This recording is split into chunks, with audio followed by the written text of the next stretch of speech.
Loud webinar series. My name is Nik Sanchez, and I am the executive producer of this webinar series and upcoming documentary. We're so grateful that you're here with us today. As far as my physical description, I am a brown-skinned African-American woman, and I have black hair, long hair, and I wear like a white T-shirt of you can't see the print, but it's Abbott Elementary, which is a great TV show.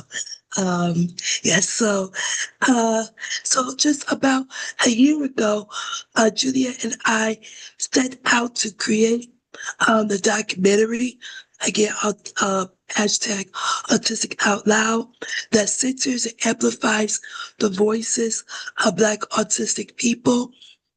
As Black disabled individuals and filmmakers, we know that oftentimes Black disabled people, in this case Black autistic people, are often left out of the mainstream narratives and conversations when it comes to disability and being autistic. So we wanted to start a film that highlights these stories, and it's really it's grown into what you see today, the webinar series. This is part of that evolution. Yeah. And I definitely want to know where's my Abbott Elementary shirt because I want one too. I'm Juliet Romeo, everyone. I'm also one of the executive producers along with Tamika for hashtag Autistic Out Loud. And so these webinars they're more than just a conversation. They're about community in our spaces and where we can deepen our understanding of our community and the type of things that we go through, our shared experiences, and continue to build on equity, visibility, and justice for Black autistic individuals and their families. Yes. And so each of these sessions, we in session or webinar, I think it's with four right now.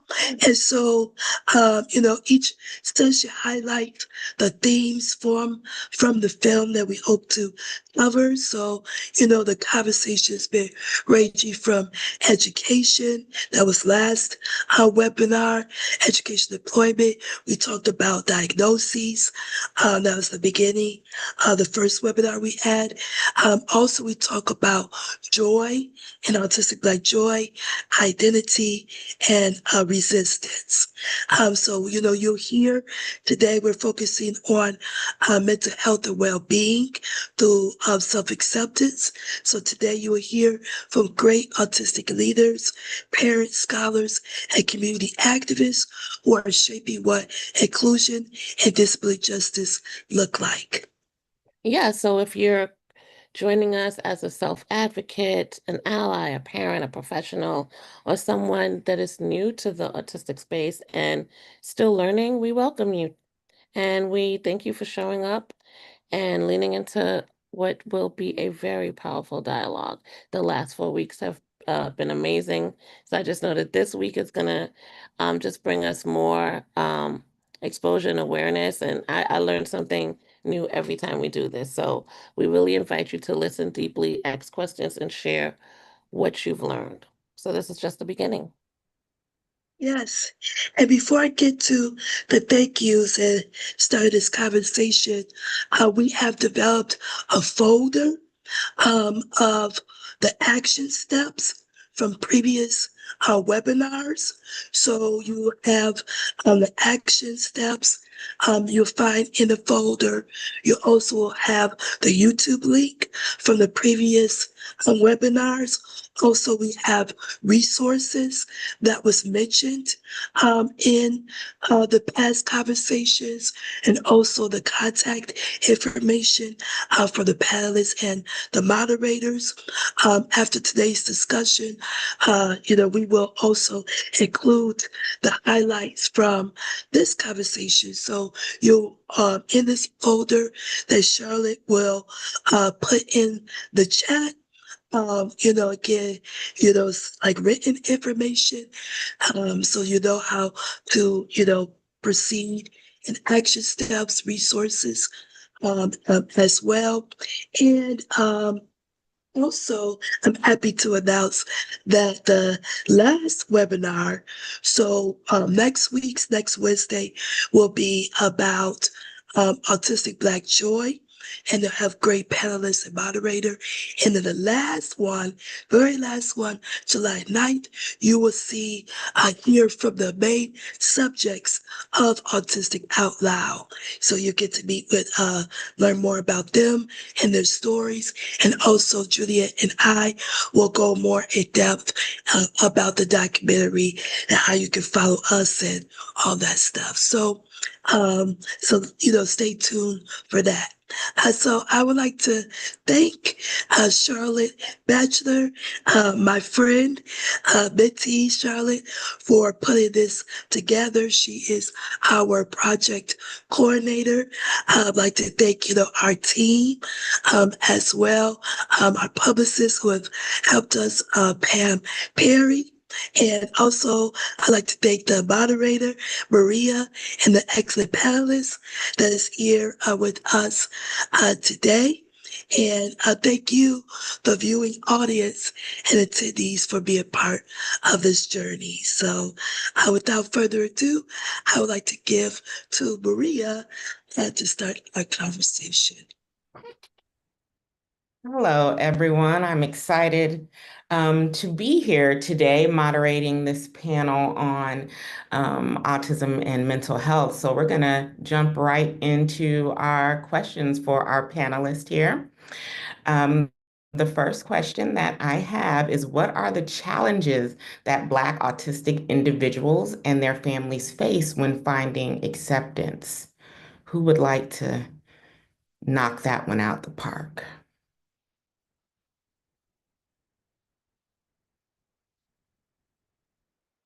And when you answer, free to introduce yourself. This is Dr. Ratanji. I guess I'll go ahead. I'm Dr. Ratanji Kendrick Spaley of Hezekiah Kids. My son is Hezekiah. He's 20 years old. And I think a lot of challenges that I have faced throughout this journey is not having the resources and not being able to explain myself and to see what I needed in the beginning stages. And I think now it's getting justice for him to make sure that he can have a more successful life as he matriculates through adulthood. So I think it's just making sure that we have the right pathways for our Black and Brown children that may have limited access to having the needs and necessities to move forward with a quality of life that's needed as being an adult in a world that's thriving, but may not have the steps and tools to accommodate him. Thank you for sharing that. Does anyone want to build upon that? Can you repeat the question for me, please? Sure. What are the challenges that Black autistic individuals and their families face when finding acceptance? Dealing with years of, oh, they're not crazy. They don't need therapy. Dealing with the misconceptions, the stereotypes that come with it. Dealing with, oh, that baby's gonna talk when they're ready to talk. And, trusting your elders with these decisions and possibly delaying your child. So I think just the culture sometimes has a negative way when it comes to mental health, but gratefully it's changing. We're having talks about it clearly. And I'm sorry I didn't do an intro. Hi everybody, my name is Tiara Moultrie. I am the founder of Autism ED. We are a local grassroots organization in Detroit, Michigan. And I am a two-time autism mother with myself. I am a RBT and I'm also a BCABA practicum, and I'm grateful to be here. Thank you. Anyone else want to build upon that? Morgan, I see you. Okay. Yes. Hello. My name's Morgan Janae. I'm 19. And, I am autism advocate. I'm also autistic. I was diagnosed with autistic age 3, and I was nonverbal till 5. So to put into this question, well, lately, it's just judgment in the society. And I think it's better to understand someone than assume that they're either like abnormally weird to like a viewpoint. But I think like the way we can like, face through with this is just, to like understand what we are as autistic individuals. And if we all can like put forth into doing that, then, this generation would be better that way and, less bullying and stuff. So yeah. Thank you, Morgan. You're welcome. And I didn't introduce myself, but I am Maria Davis Pierre. I am the CEO and founder of Autism in Black. I am late diagnosed autistic. I have 3 children, and 2 of whom who are also autistic as well. And just to build on what Tiara was saying, because I absolutely agree. I think a lot of the stigmas that are within our community really impact how we go into finding acceptance, because there's so many societal standards when it comes to being Black in America or Black in the world. And when you have to deal with those stigmas coupled with now we're trying to navigate a diagnosis, it can be very difficult. So I completely agree with everybody and what they were saying. Moving on to our next question. How can the Black community be more accepting of autistic individuals? Who would like to take a shot at that one? I'm on next, so I'll go first. Number one, by educating themselves, by educating the next person, by dropping the stigmas, by asking questions.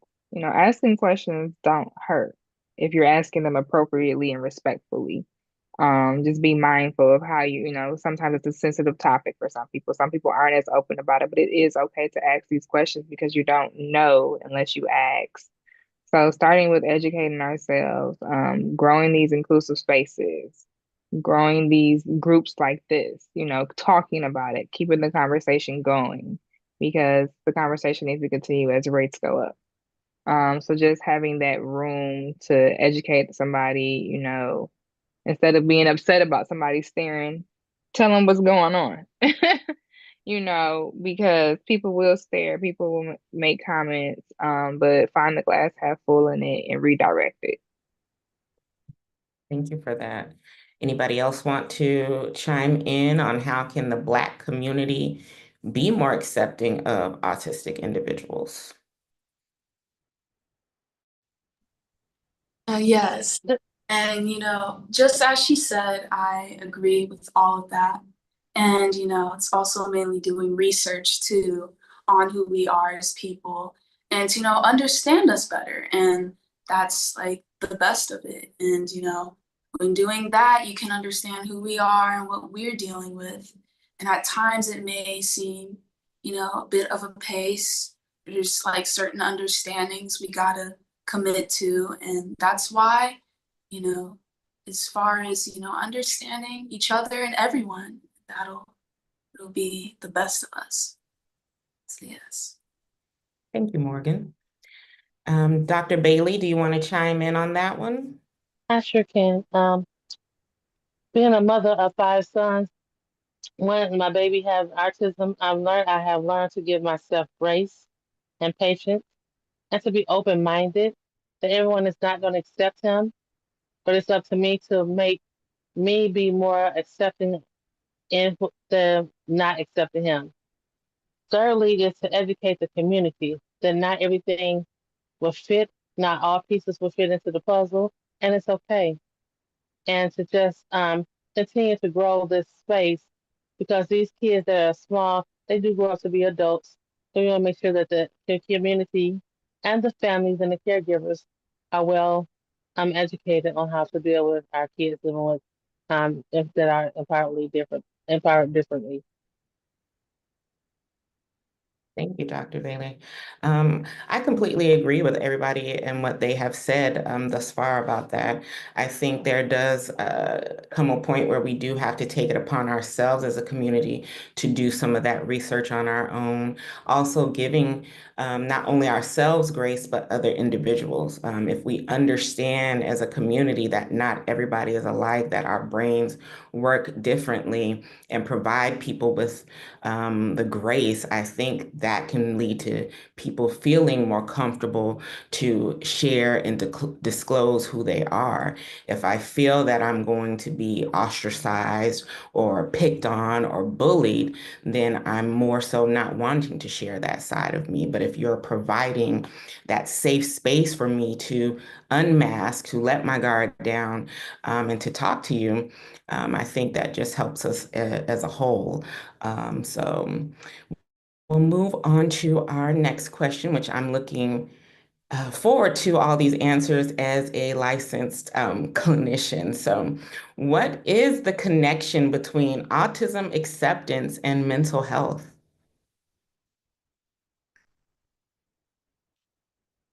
If nobody wants to start that off, I can definitely lead. I will, as a therapist, I think for me, the connection there is it's healthy for your mental health, right? If there is autism acceptance, then that lessens my anxiety, that lessens my depression, right? Those go hand in hand.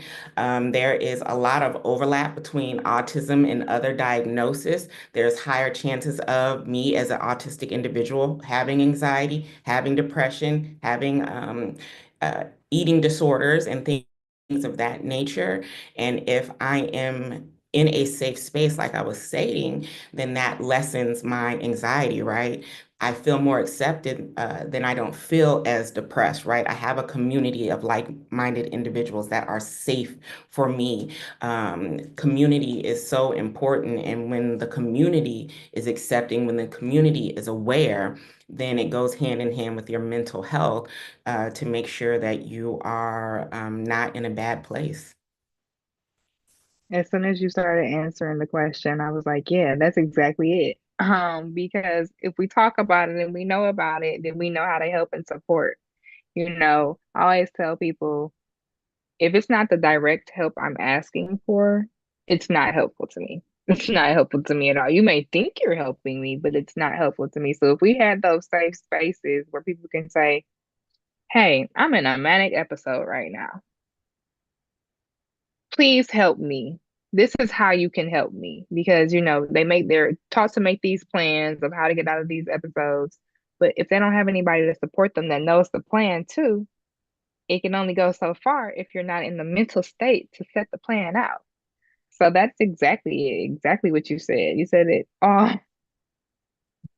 And you bring up a good point that we do have to ask. And I think in the Black community, that is so difficult for us a lot, especially for Black women to ask for help, because a lot of times society has told us we have to pull ourselves up by the bootstrap. We have to do and be everything to everyone. And sometimes we feel we can't ask for help because it makes us look weak. So I like that you bring up that point of we do have to let people know what we need. We do have to ask for that help because otherwise, how is somebody going to be able to attend to your needs in the way that you need them to attend to? How are they going to know that you need help? They're not mind readers, to my knowledge. So you're going to have to ask for that help and give yourself grace in knowing that I can ask for help and it doesn't make me appear weak. It actually makes me stronger knowing that I can depend on my community and my support system. So I like that you said that. Dr. Bailey or Morgan, do you want to talk about the connection between autism acceptance and mental health? I'll go ahead. I absolutely agree with what both you guys said, and I absolutely agree with what Tiara said. I've been in this journey with my son for 16 years, and I would hate for people to come up to me and tell me You know what I'm going through? Have I sought out help? Yes, I have. And so I would try not to be rude because I'm more of a passive person, quiet person, like to be in the background. But please don't take me there. If you don't have the resources, just go somewhere and sit down. And that's not to be rude. We're already struggling, and you can see the struggle. And I also tell people, we that have children of special needs, sometimes we need mental support as well.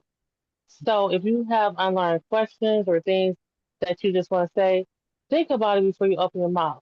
Because at this point, these parents, such as myself, who's been in the game for over 15 years, we're looking for resources, not idle-minded conversations. Thank you, Dr. Bailey. I'm almost want to have a hallelujah moment when you're talking about that, because a lot of times people do forget about the caregivers and the role of being a parent and the stress that is placed upon us in navigating that. Dealing with schools, I mean, we know how schools are a lot of times.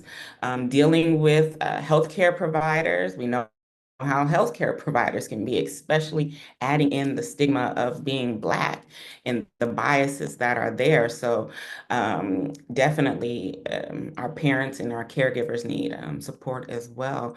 Morgan, do you want to talk about the mental health and the autism acceptance connection?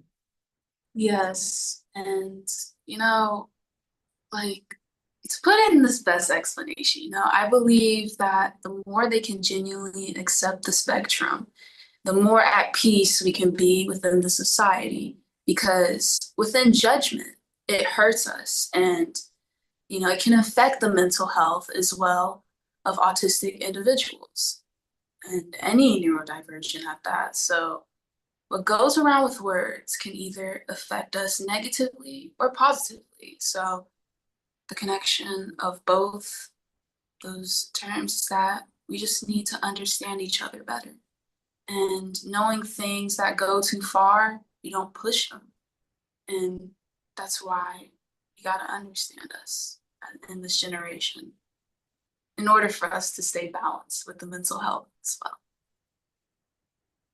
Love that. And it makes me also think about Black autistic girls and women. That is a passion of mine. And when we're talking about girls and women like myself, like Morgan, we have to realize that for Black autistic women, those rates are higher for us because we are considered that we are considered intersectionally invisible is what the research says about Black autistic girls and women.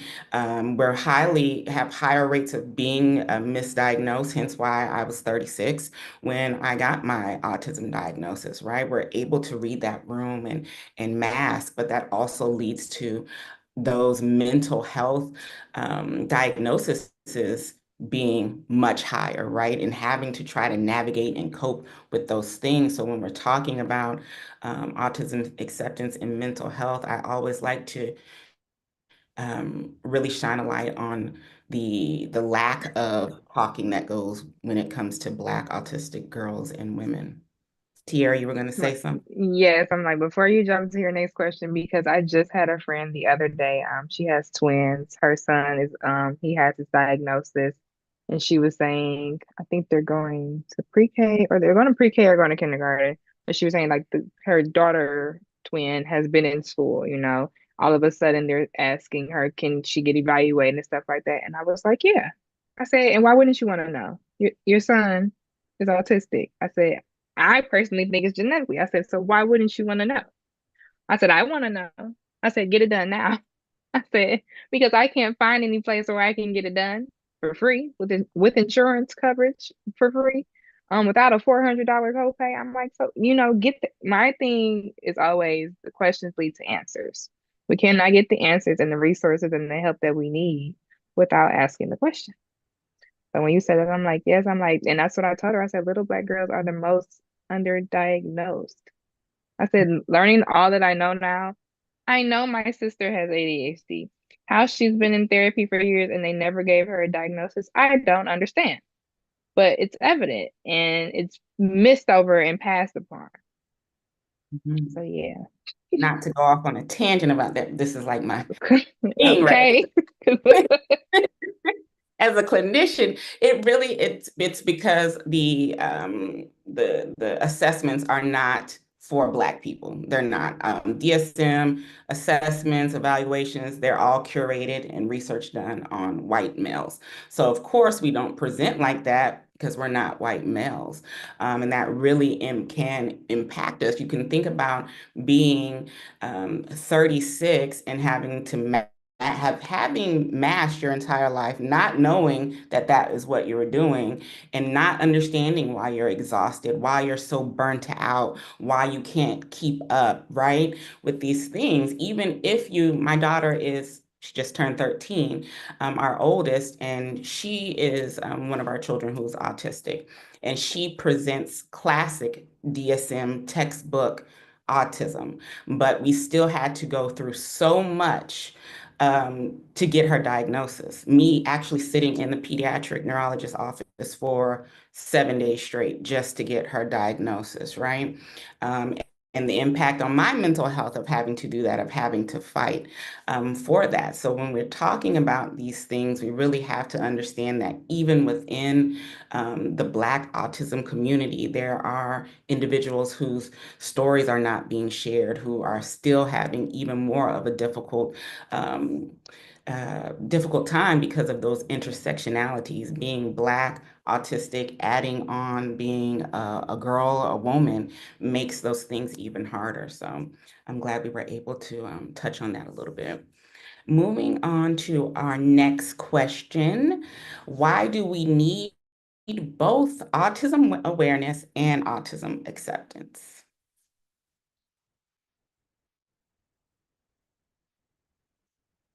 Go ahead, Morgan. Yes, and it's a little obvious, but also the reason why we need these two is because for autism awareness, you always got to be aware of how the community goes within autism, and also to be aware of what's about. And this also implies to do research, questions, and even like wonder what they truly are as who we are. And it's why we gotta accept it too, because there's no judgment around here. Like, why would you wanna affect somebody emotionally and mentally with like judgment when understanding them can form bonds? And it's not like we wanna be rude to anybody either. So everybody should be treated just equally. And that's why autism awareness, autism acceptance both collide together. It's the rightful terms. To accept and to learn to treat others the way they want to be treated. Thank you for sharing that. Tiara, I see you're unmuted. Yes, the awareness, because again, it goes back to the education. The more you know, the more you grow, the more reach one, teach one. And then the acceptance is so pairs with the education. I don't have to explain myself. And I shouldn't have to explain myself anyway. I'm really getting out of that. I'm really getting out of saying my bad about my child being himself. Like, he likes to climb on things. Let me Tarzan. I'm not sorry about it.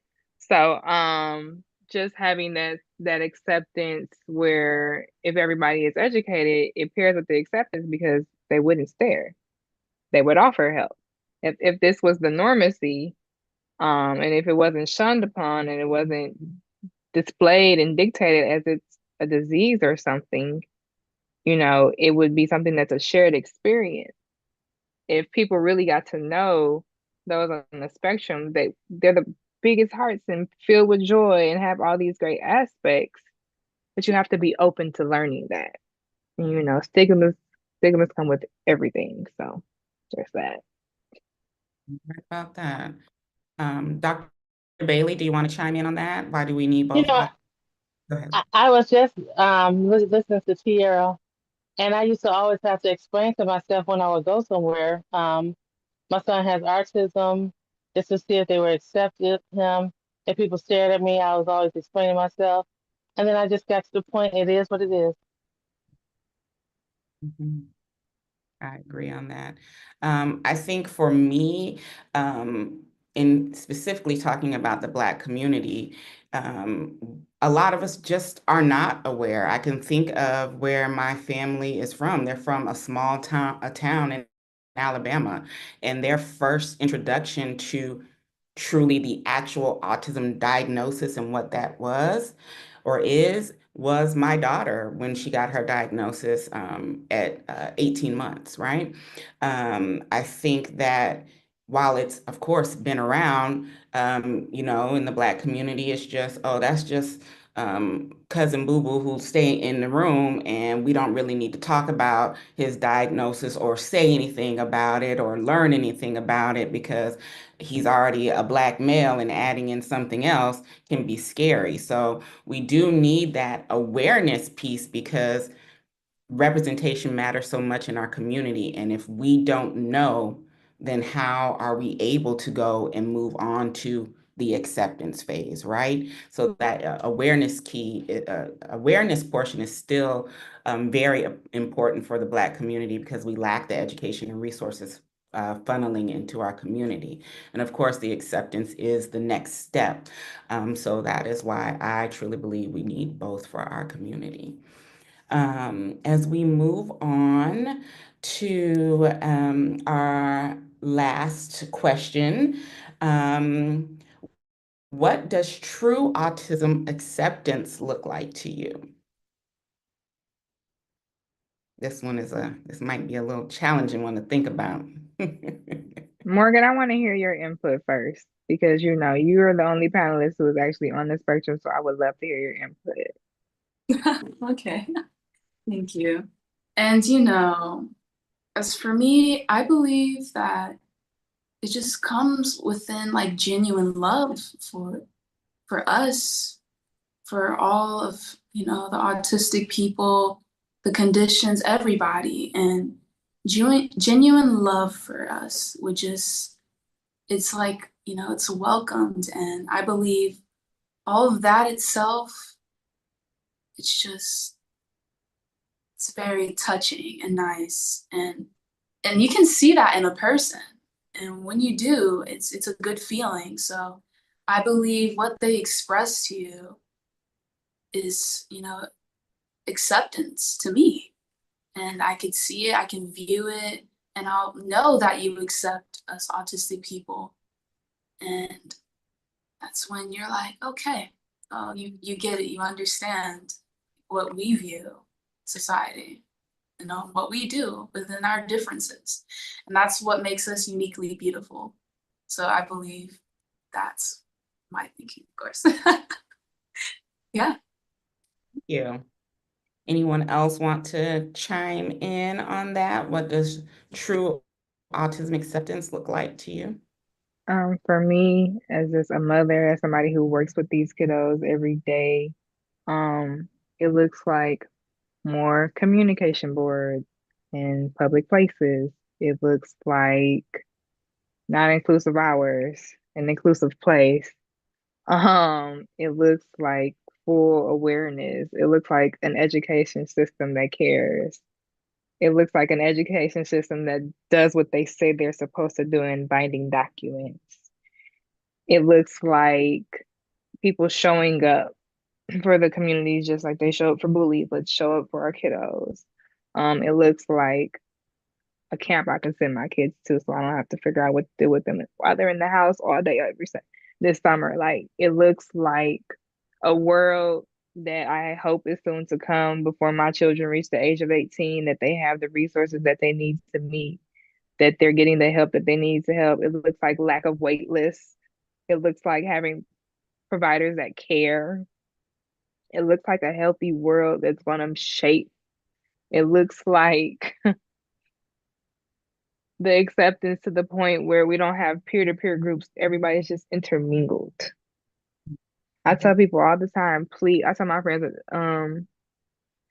neurotypical kids, bring them to our events. We need that mixture. We need that blur because how do we educate and how do we teach the kids if they're not around the kids? So it just looks like openness and acceptance for all because it's deserved. They deserve that. they're not human. They can't help the way that they're born. It's not. So you can't, yeah, that's what it looks like. I did not mean to get emotional. No, you talking today. You was letting us know. Yours is sounding like true inclusivity.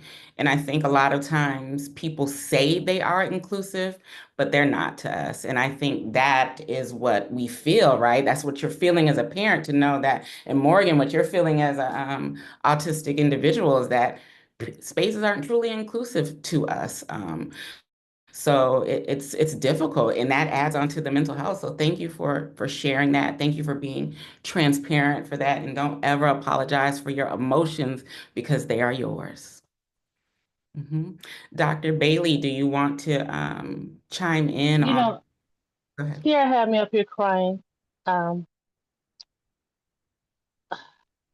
She's been around my son, and people go and ask him dumb stuff.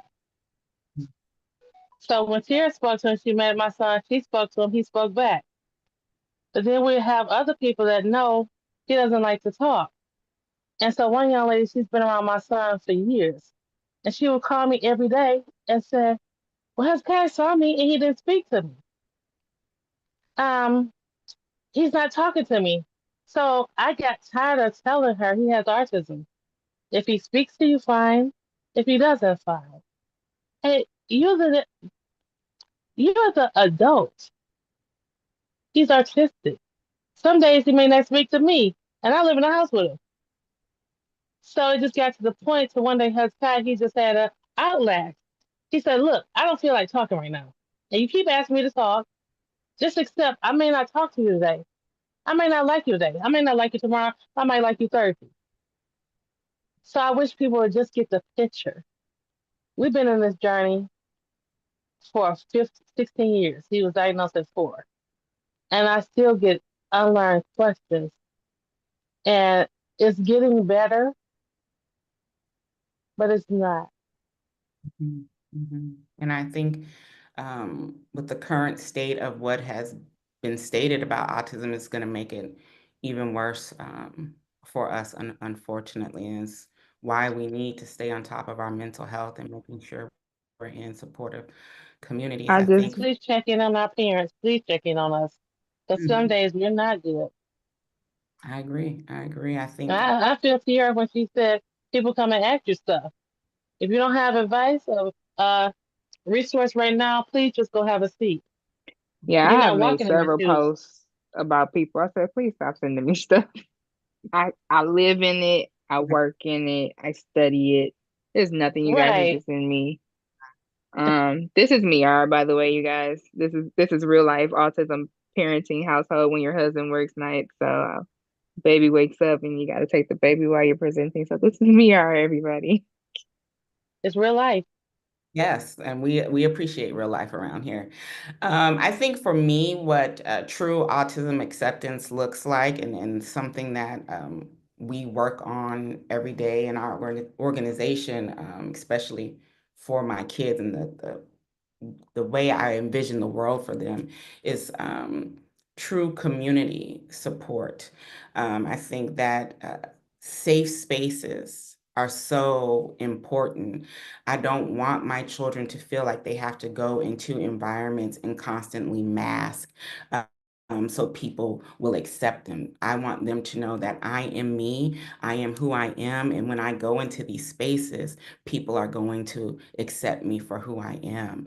I think it also is, with people realizing that Black people are autistic. I think a lot of times we get the misdiagnosis, we get the you can't be autistic. I know I get it all the time. You can't be autistic. You don't look autistic, as if there's a look, right?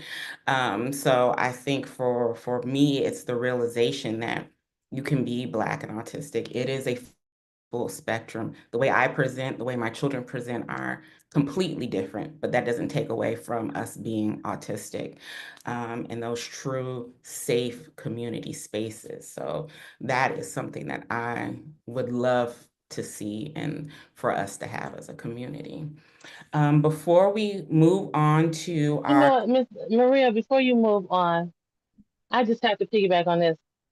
Tierra has met my son. Tamika has met my son. My son is a Afro-American male who stands 6'3". And I am so afraid to let him out because I get the question, he doesn't look artistic. I said, but if you talk to him long enough, you know. So when you were saying that, it's still to this day, he's 20, but I don't let him out of hindsight because I get the dumb things. He doesn't look like it, but he looks like a typical male. So when you see him, you just see this big Afro-American male. I can understand that fear. Our second child, who is a twin, we have twins who are 9, a girl and a boy. Our son is autistic and has ADHD, and he is going to be big for his age, just like his father, right? His father is 6 feet, right? And that is a fear that I deal with daily. Is like, you're not going to understand that my son is autistic. You're going to see that he's Black and you're going to judge that and you're going to make an action based on that. So I understand that fear that you're talking about, Dr. Bailey. I'm pretty sure everybody on the panels understands that fear, whether you're a parent or whether you're autistic yourself. And I think that it's something that is so unfortunate that we have to deal with, but it is. This is my one with autism and ADHD. Can you see the ADHD? Listen, I got ADHD too, so we're here together. So I understand. It's real life here. It's real life. Yeah. So listen, he might just want to see the people. So hey, No, he might. he needs to be on somebody's TV show. He needs to see himself. No problem. Before we move on to Q&A, I would like to give everybody the opportunity to share your resources, share what you have going on, so that those listening and watching can know where to contact you and what you have going on. Well, I'll go first. Hey, everybody. Again, I am Tierra Moultrie, founder of Autism in the D. We are on Facebook at Autism in the D. The Facebook group is Autism in the D group on Facebook. We are on Instagram at Autism in the D. And our website is autisminthed.com. You can find us. We are currently fundraising to open up Detroit's first adaptive and inclusive play gym for the children on the spectrum. Please check us out. If you know anybody who wants to be an investor, if you're willing to donate, please head to autisminthed.com and make a donation. We appreciate it all. We are from my mouth to God's ears, opening doors next year to have this space for our kiddos. We're going to offer respite care. We're going to offer camps. We're going to have trained professionals. So check us out. We offer monthly parent and play meetups where we meet at a different place and parents should just come vent. My DM and inbox is always open for any questions. If you guys need any help with parent training, I literally had a parent send me videos yesterday to help her with her child's behavior via the phone. So whatever you guys need, I am here and open to help you guys. And thank you again, Charlotte, for having me. Thank you, Maria, for moderating this. This has been a great discussion. Morgan?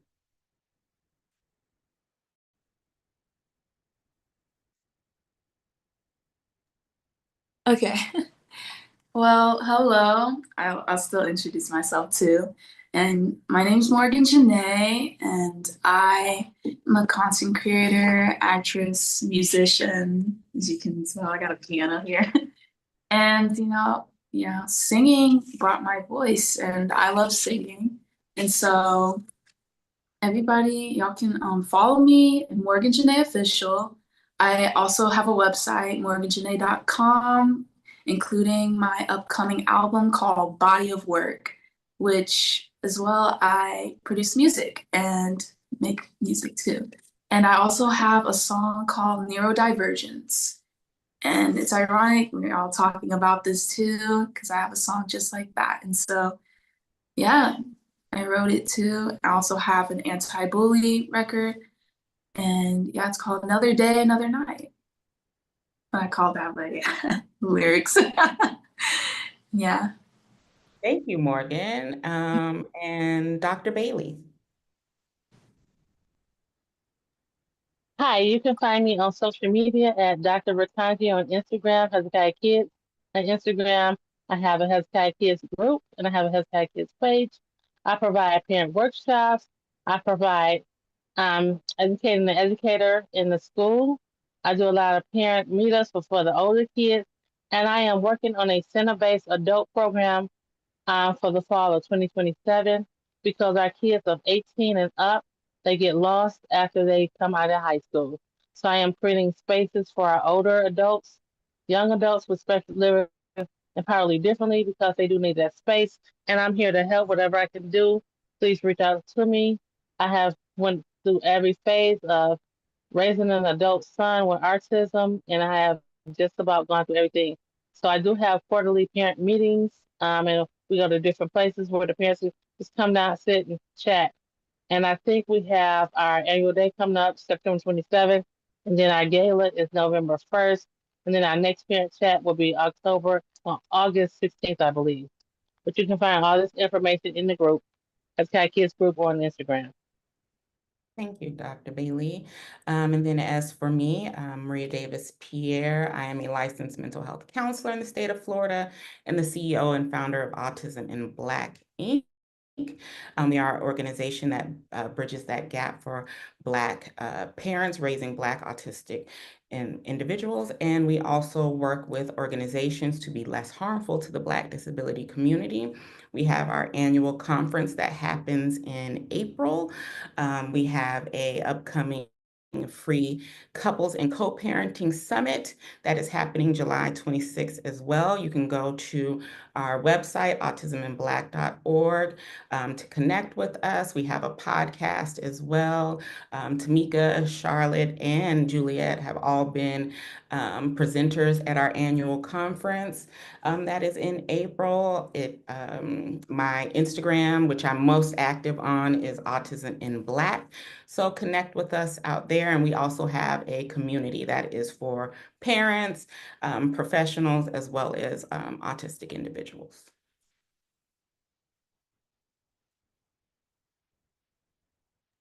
Well, where is this retreat? I'm sorry. Where is this retreat you said, Marie? Oh, we have an annual conference. It is in Conference. Yes, it's in West Palm Beach, but it is hybrid as well, so you can attend wherever you want. But our Couples and Co-Parenting Summit is completely online. It's July 26th. We're gonna have to make a trip down to Florida this year. Come on, please do. Charlotte was just here with us in April, so. Noted. Well, I want to say Charlotte. thank you to our moderators and our panelists. You all did a great job. The chat is popping off. We have 14 different questions in here, so we're going to try to get to everybody's questions. Some of our questions were targeted towards Morgan. They had questions about your music, so we'll get through those first, and then we'll work through the Q&A for the group. So somebody anonymously just said, I love your song. I love your hair. When is your next song coming out? And somebody else asked, can we listen to your music on Spotify, Pandora, or Apple Music? I'm checking your music out right afterwards. So if Morgan, if you want to tell us where we can find your music and maybe when your newest project is coming out, that would be great. Well, yeah, since I mentioned the album, which that'll be dropping somewhere in July, you can also check out my music on all music platforms. Yeah, Apple Music and all sorts of things. And yeah, and my website too. I also have my music there. Yeah. Yep, and her website and her Instagram, all of our panelists' information, it will be linked in the chat, and you will also get a recap with all of these links and resources in the coming days following the webinar. Our first question is, being late diagnosed, how did you go about disclosing your diagnosis? Did you find that you lost connections after doing so? And if so, how did you navigate that heartbreak and find your people? I think, Maria, you could speak to this, being late diagnosed. So I think for me, it's a little different because of the platform that I have, Autism in Black. So I was already advocating so much for my children that for me, I just told everybody when I mean, I was shocked personally when, because I wasn't going in for a diagnosis.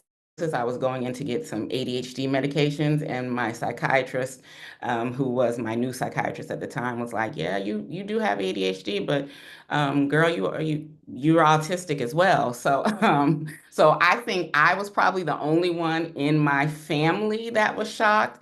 I told my husband, and he was like, "It makes perfect sense." So for my family, there was no loss of connections. It actually had made them understand me more. And it gave them answers to why I may respond the way I do, why I may act the way I do. So for me, I didn't have that personally, those issues. Thank you. Our next question says, how do you balance the fear of disclosing at work, potentially being viewed negatively with drowning as a result of trying to mask or not meeting your needs? If anybody wants to share that, I know Dr. Ratanji, you have a son in his early 20s. So if you want to share his experiences with the workforce, or Morgan or Maria, or really anybody. Well, Hezekiah, he's here, and he said he'll share his experience. How did you feel in the workplace? I feel fine. Do you feel accepted? Yes, I am.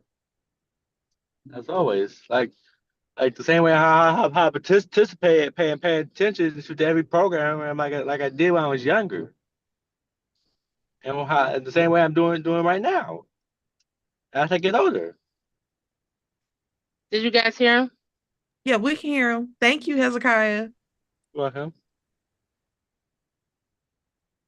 I'll add something to that if it's not a problem. I think if when I was working in corporate, I already knew I had ADHD. I didn't know I was autistic at the time. And executive functioning, a lot of those things are extremely difficult for me. But at that time, I would not disclose, and because I did have a fear of what that would mean for my career. I think as a therapist and with certain jobs, you do have the fear of how are people going to view me? Are people going to say that I am incompetent to do my job, right? So I think there is that fear of disclosing and having people think that you can't perform your job duties. So it puts more pressure on you to try to stay up to standards that you're not going to be able to meet because you have a disability. So I think weighing those pros and cons work, as well as understanding that you have rights as an employee in the workplace and that you can talk to HR, but do things within your comfort zone. But you can also ask for accommodations without having to fully disclose your diagnosis as well.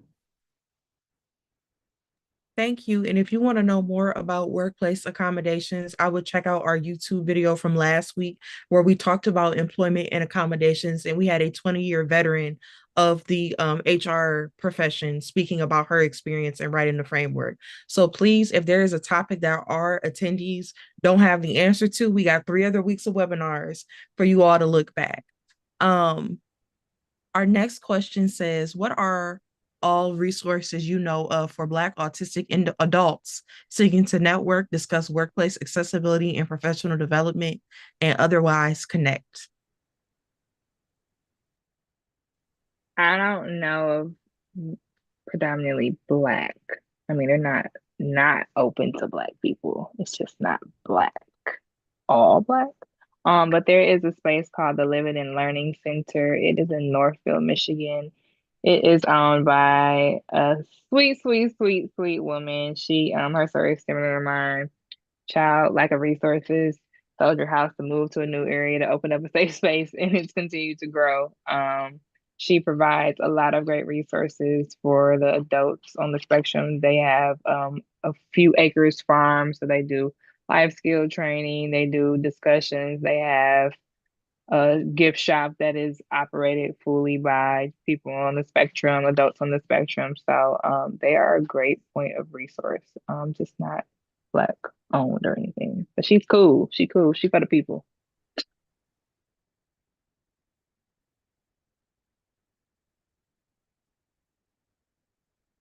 Okay. Our next question. Some Black individuals can be reactive or dismissive when I speak about ableism in the Black community. Some redirect to the problem of white racism. What would you say to this person when you encounter this problem? The commenter says there are late diagnosed in their 50s with other disabilities. If seen as higher functioning when asked for help, can be dismissive of need. They don't understand why I need help.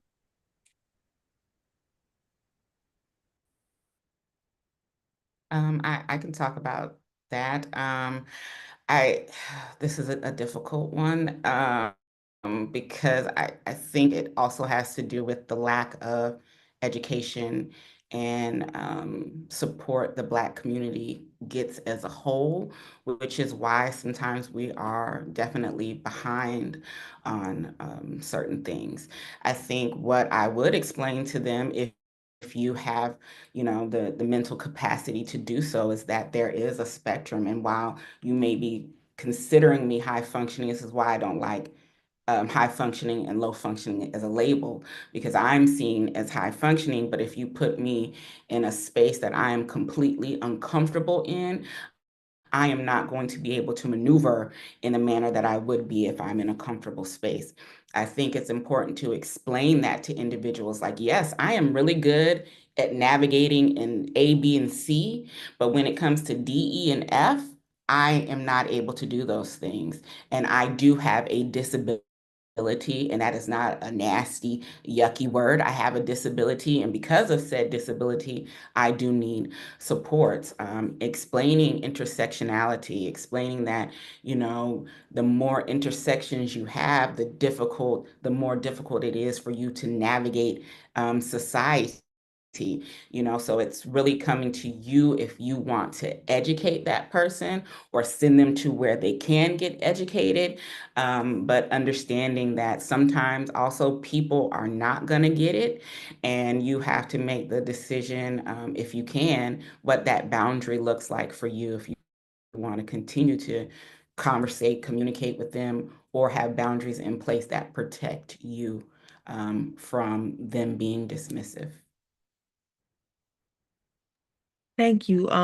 Somebody had a quick comment.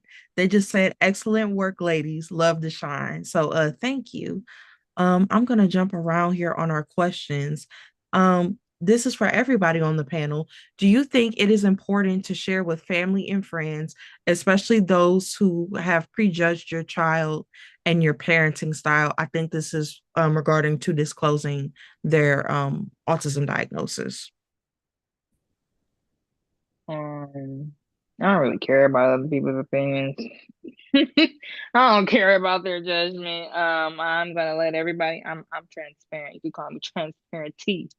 So I don't have a problem disclosing it personally. The opinions of others, especially when it's judgment or if it's not positivity, just let it roll off your back. I know that's easier said than done for most people, but why it doesn't matter, family or not, family, blood relatives. You'll be. I'm sorry, y'all. I'm a Capricorn. That's the only way I know how to roll. It just rolls off my back. I completely agree with that. I'm like I don't have no problem telling my family, but I also let them know how we navigate as a family. Like this is how we do, this is how we set up things for my kids. And if you can't roll with that, then you can't roll with us like that. But that's easy for me to do. And it may not be easier for others. But that's how you either gonna get on track or you gonna be left behind. This is Dr. Ratanji. Initially, it was hard for me to tell my family, my immediate family, they accepted it, but the extended family. But then it just became to a point to it is what it is. Either you accept it or you're not. everything can't be swept under the rug, and everything can't be polished up. So it is what it is. Either you like it or you don't, and you don't have to. If you don't want to be bothered with my child, then please don't be bothered with him. And I know that's probably a way that I probably shouldn't have been put it, but I don't want to put anything on anybody. If he's not for you, then he's not for you. Don't put yourself in a space to be bothered with him. Just don't. Just go your merry way. And that's a tough cookie to swallow, but it takes patience and it takes a certain type of person to be able to deal with these different personalities, and that's coming from an educator. Thank you for your insights. Someone has this is kind of a big question. Can someone share a time when you truly felt supported or understood in relation to autism?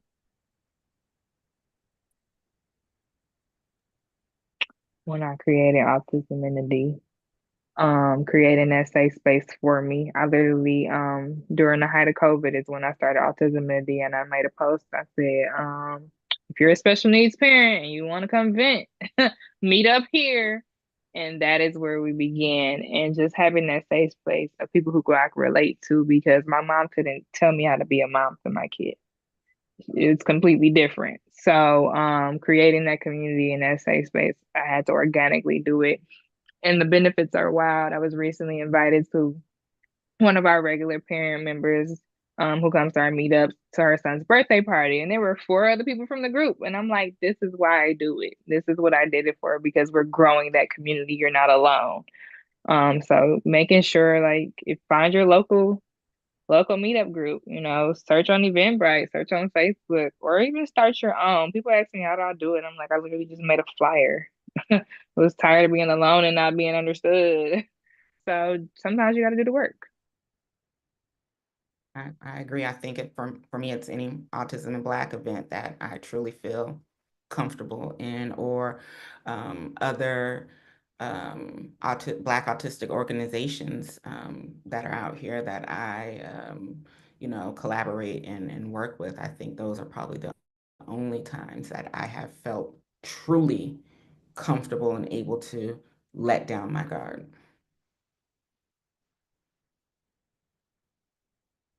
All right. I know we're running out of time and we have so many questions. I'm going to try to pick one more. And I think this is a big question because a lot of your people are parents or young adults themselves. To all the panelists, as family members and autistic supporters, how can we better provide information and support to Black autistic folks when it comes from transitioning from high school to adulthood, and help them with their plans and dreams based on autistic people's desires, talents, and dreams instead of solely what we think their dreams are? So I guess the question is asking, instead of parents saying, well, your daddy was a doctor, so you're going to be a doctor, how can we help autistic young adults really grow into their own based off of their strengths and interests, and kind of have them have a self-guided and self-directed future?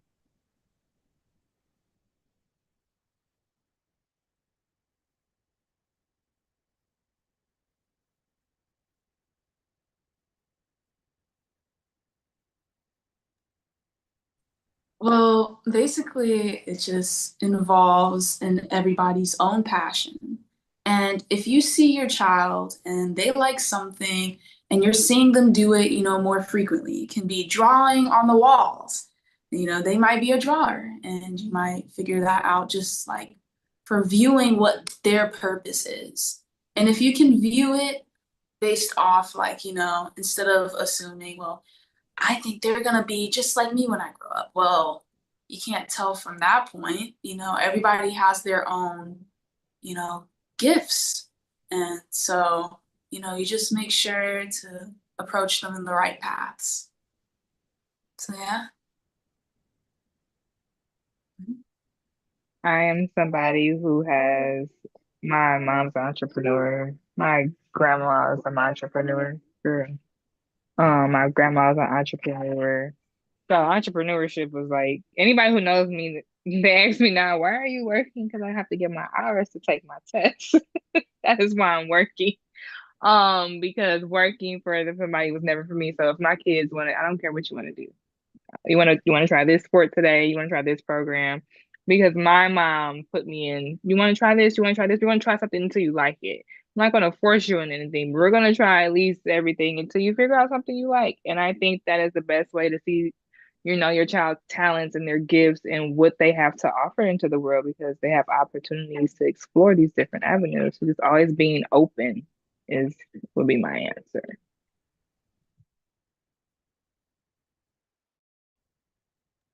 And then I think we have one more comment because I see Tamika, so I think we're running out on time. Someone asked about how much is the Autism in Black retreat. If you have information, autisminblack.com, the link is in the chat. It'll be sent out. Let me see one more question. autismblack.org. Autisminblack.org. Thank you. That link is in the chat. Any pointers for navigating burnout? That'll be our last question. Maria, your eyebrows went up, so you go first, and then I'll go after you. I'm trying to think about. I'm going to answer it from the therapist perspective. You have to have coping skills, and you have to have self-care. And it's not, I know that we see social media and we think self-care is being on Jamaica with a nice fruity fancy drink, which that is, but it's not realistic to day to day. So you have to have self-care that you can intentionally do for yourself daily. You have to be in tune with your body to know that, my heart is racing right now, right? Oh, I'm clenching my fist or clenching my teeth. There must be something that's going on, right? So being in tune with your body to try to catch when these things are happening so you can implement those coping skills so that burnout won't be as exhausting. If you are an autistic individual, I really hate to be the bearer of bad news, but burnout comes with being autistic because of the society that we live in. It's how you're going to navigate it, how you're going to cope with it, and the self-care skills that you will use to deal with it during that time. Well, I'm thank you. so sorry if y'all hear my child in the background. Can I answer it real quick, Charlotte? Yeah, you good. Okay. Because she's a yapper. How do you avoid burnout? Number one, you give yourself grace and you carve out time. I'm somebody who lives by my calendar. People ask me all the time, how do you do it? How do you do it? I went back to work after I had this girl 6 weeks. I was in school full time. I was taking a test while I was in labor, because it has to get done. But you also have to know a point where you have to pivot. My therapist tell me, Sierra, you need to remain in the present. The how when I have so many things to plan.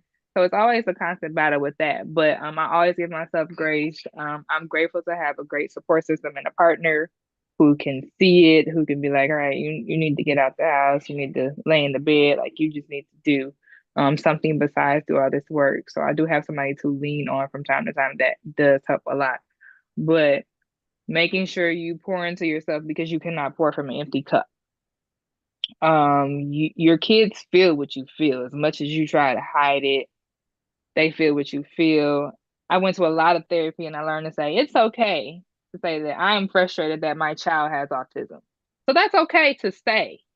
And not enough parents say that because I'm sure it's frustrating being on the spectrum, but having to function and navigate for somebody else and you don't know what you're doing is equally frustrating and confusing, and it can lead to burnout. But to avoid that is to pour your cup first, because you cannot take care of your kids if you do not take care of yourself or anybody. Well, thank you for our Q&A. That has been the most active, I think the longest, over 20 questions. So sorry we couldn't get to you all, but we don't want to hold our panelists all night. Like I said before, please keep an eye on your email and your spam folder. We will have website follow-up information for our moderator and panelists, so you can stay in touch with them and also scroll up in the chat. Their links are there as well. And now I'm going to give it back over to Tamika and Juliet.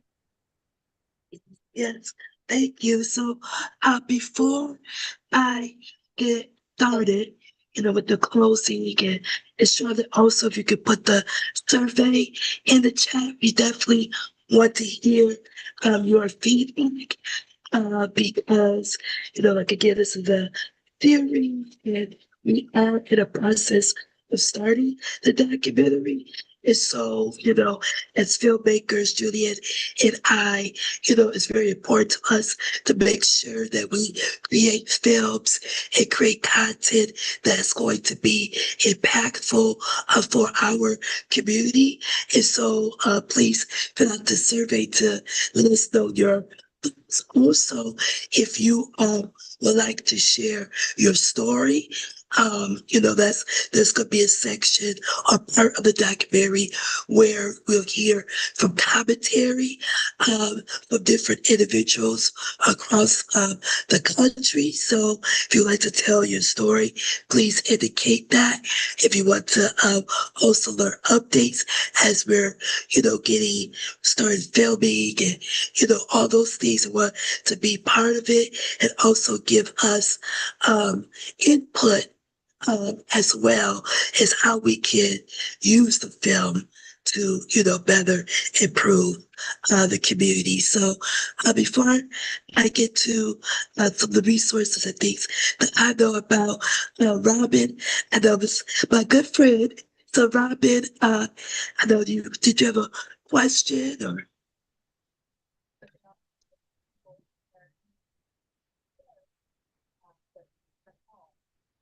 You can ask. You're muted. Okay, can you hear me now? Yes. Yes, thank you so much. I'll be brief because I know that we're over time. And forgive me if someone asked this question earlier, I joined a little late. But I'm asking this question actually for myself. As Tamika knows, but I'm sharing for everyone who's listening. Several years ago, I was diagnosed with ADD as well as dyscalculia, which is dyslexia and math. Dyslexic learning and math. But I've been on a waiting list for a little over a year to be tested for autism because someone recommended that I get the testing done. And now I received the call back from U of M that my name is up on the list, but the testing is still very expensive. So my question is, how do you access resources to cover the cost of testing? And it's unique because I'm an adult. I'm not a child going through this testing, but I've never gone through the testing before, so I don't know.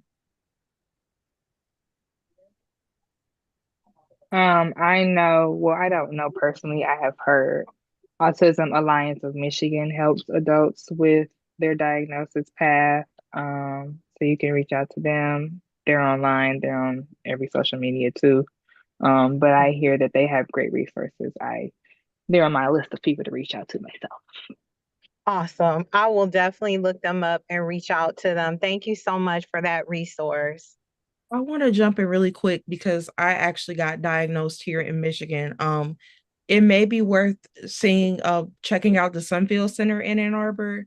I think with my insurance, I ended up paying about $350 or $400 out of pocket. I know that's expensive, No. but for autism testing, that's better than a $1,500 bill. I know times Yes. and stuff for everybody, for grown folks with insurance, without insurance, but definitely explore your options. And I personally have worked with the Sunfield Center. It was recommended to me by a professor. They do great work, but I can also say Autism Alliance of Michigan also helped put me in the right direction. Okay, the Sunfield Center. Sunfield. Okay, the Sunfield Center. Okay, I will look them up too. Thank you so much. I really, truly appreciate it. And I'm going to yield the mic. Thank you. And I know we did get to the other two questions, so I'll copy them down and make sure it's written down. And I'll send it to the panelists as well after the discussion. I know this is anonymous that asked it, but I'll see if I can get the answers and send it answers. So yes, this was a great discussion. I'm from Detroit as well, so I was excited to have Tiara and Prataji, who I already know as well, that's doing great things. So I've been following Maria and Morgan. So, I'm just so grateful, to have all of you, here with us today. Inclusion, of course, is, and acceptance is so important in the Black community. And that's really what motivates me, one of my key motivators is in filmmaking is to be able to, help the Black community understand, our communities better. So, thank you for that. As far as with resources, I guess I'll share like what I did before, but my day job is I work for Michigan Disability Rights Coalition. And so we provide leadership programs for disabled people in Michigan. And so we have different cohorts. And so we have a cohort coming up for BIPOC, so that's Black, Indigenous, or other people of color adults in Michigan. So if you're in Michigan and you have a child who is an adult with a disability, or you're an adult yourself, you want to learn more about disability advocacy and those type of things, I definitely recommend be a part of that cohort. Starts in August. And so I'll make sure to put that information in the handouts that I'm going to send out. And also I oversee a program working with nonprofit leaders. And so if you're a nonprofit organization in Michigan, I can help you as well in disability inclusion. Hello, Juliet. I give it to you for any comments or Well, you yeah, like to share. I don't have any resources this week, but the resources that are here on this panel, absolutely invaluable. There was such a great conversation, and I look forward to seeing more of this in the next coming weeks. I really am at a loss for words for how much we are, I guess, really shining a light with this webinar, and how much information, like every week I'm learning so much more and so much more access. And yes, Maria, you're in Florida like me, so let's connect. When you said U of M, Robin, I was like, oh, Miami. I was like, oh, Michigan, not Yes. Miami. So yeah, Yes. yes. So I was really excited, but yeah, I definitely would love to know about more programs here in South Florida as well, to support the communities that I'm also a part of. And this was such a really great conversation. And so, I'm usually the one at the end that doesn't have, I'm like the Russell Simmons of, Def Comedy Jam, like just thank you and good night. So, but yeah, this was really great. Yes, yes. So thank you all so much for joining us for today's webinar. We hope you're leaving with not just information, but inspiration of the real stories, voices, and real tools to move this work forward. Julie and I, again, create this webinar series and upcoming documentary because we believe and we know that Black disabled lives, Black autistic lives, and families, our families matter, and that our voices must be the center in every conversation when it comes to disability, autism, and justice. And we believe today that you have witnessed what it means to be autistic out loud, which is to speak truth to power, challenge systems, and celebrate identity unapologetically. If today's conversation moved you, we encourage you to keep going. Watch the documentary when it comes out. Share this webinar series. You could go to our YouTube page to share it and continue the conversations in your own circle. circles, and most importantly, continue to uplift our, speakers here today in all of our webinars. Please share their information. A huge thank you again to our speakers, our team, our ASL interpreters as well. Also to our funder, Next for Autism, and to each of you for showing up with open hearts and open minds. Your presence here help us build a more inclusive and just future where no one is left behind. Be sure to follow us on social media, Autistic Out Loud documentary on Instagram and YouTube for updates, and watch the replay. And join us next time, next Wednesday at 6 p.m. Eastern Standard Time, where we will be discussing autistic Black joy and building community with awesome advocates and leaders. So until next time, stay bold, stay loud, and stay rooted in justice. Thank you and take care.